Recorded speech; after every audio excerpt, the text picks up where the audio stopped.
if the localized congestion did not happen at Central Boulevard. With the opening of anything new, you will always learn something. And so in that regard, things could always have been better. We tried our best to anticipate what the situation would be like. Unfortunately, it did happen. So the next thing that you need to do is to address the problem. And I think what is quite clear is that, yes, there were motorists were impacted. But beyond that first morning, where we had the Central Boulevard congestion, actually even on the same day, there was no congestion and traffic on MCE was generally smooth flowing. Then after that, second day of the new year, and then the weekend after that, and I think things have turned out to be quite smooth.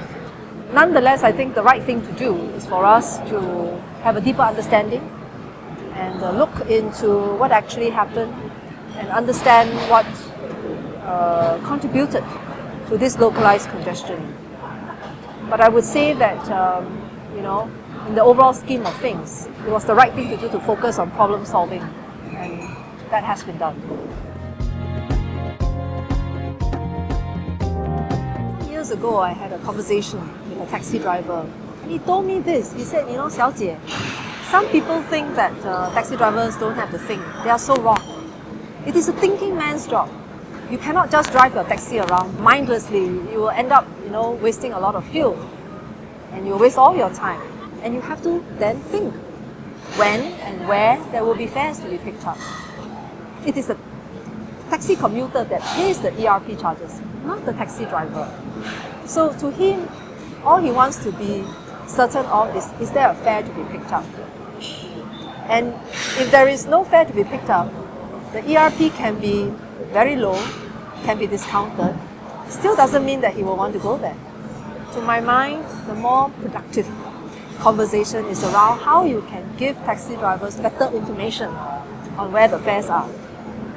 And that's perhaps something that the National Taxi Association could discuss with the taxi operators. One of the taxi operators has a very interesting scheme. They are very confident that if the taxi driver were to go to the CBD, there will be enough demand. Now, how does the taxi operator know this? It's because they get a lot of calls. And they're so confident that they offer the taxi drivers a promise that I will rebate to you, or I will refund to you the ERP if after going into a CBD within a certain time frame, you are still not able to pick up a fare. They haven't had to do many refunds at all. What the data shows very clearly is that in the CBD there are fares, and because there are fares, taxi drivers will be motivated to go in.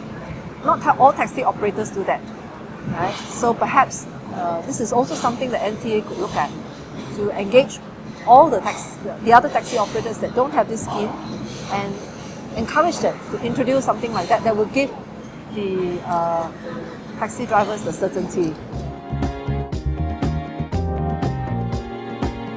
If you look at the pre-peak period, the number of exits from the 16 participating stations actually has gone up by 20%.